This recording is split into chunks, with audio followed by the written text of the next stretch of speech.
Something is wrong with the way the world is right now.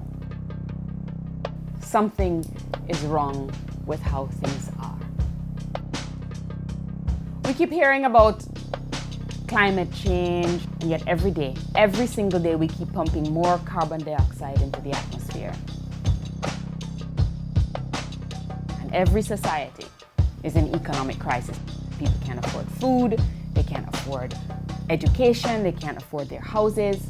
And the only people who aren't suffering are those who actually cause this kind of economic suffering on the rest of the world. This way of living, this system of modern capitalism, it's really just a story.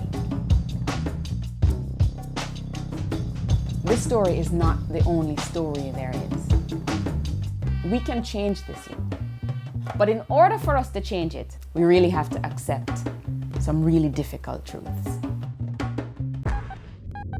Truth one, we live in a matrix. From the moment we're born, we are programmed to believe in this value of individualism.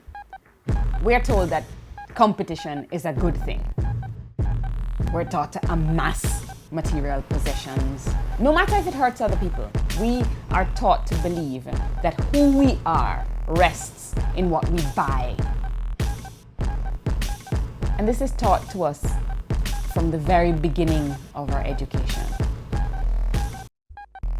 In the advertisements we watch, every carefully constructed message tells us that this is how it is, and this is how it must be.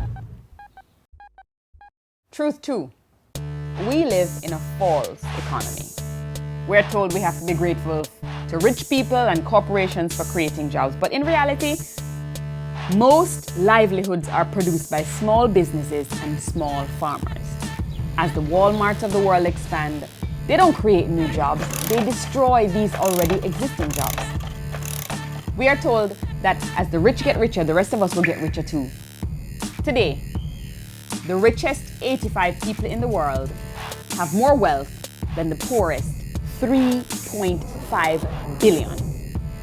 We're told that growth is good, that we need to grow exponentially to maintain a healthy economy. This madness has reached such a level that in order to grow at 3% next year, we have to create more than $2 trillion worth of new commodities, the size of the entire global economy in 1970, just to stay afloat. If this were happening inside of your body, we would call it cancer.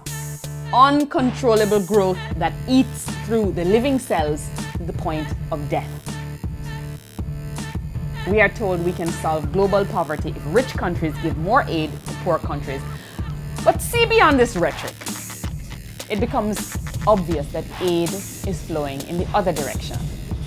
Rich countries are rich because they grab land and natural resources and exploit the human labor of poor countries. We believe that the world is run by governments and that those governments are democratic. The most powerful entities on earth are what? Corporations, not governments. Businesses that operate for private profit and not public good. Truth three, the most important truth. We can change things. Everywhere, all across the globe, these myths are falling apart.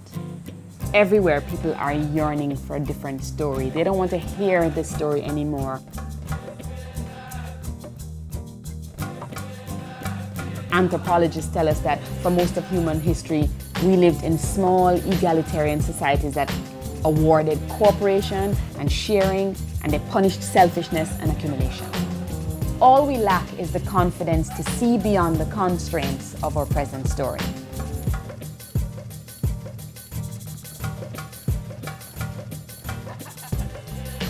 Ideas abound.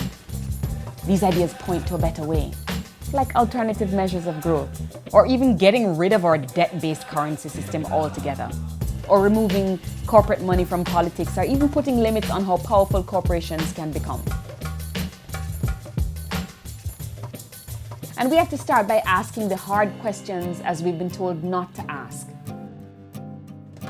People around the world are beginning to do just this. They are rising up in response to our civilization's crisis. From Occupy Wall Street to the Arab Spring, from protests in Brazil to the Chilean winter, from the Zapatistas in Mexico to the student uprising in Quebec, from the Idle No More indigenous peoples movement to the transition towns across the world, these are all expressions of a new world that is possible. Will you continue as a soldier of the status quo? Will you know that destruction is on its way and still stay on the same path? Or will you stand with the rest of the world's social movements to create a better world? A world you know, I know, we know in our heart of hearts is so very possible.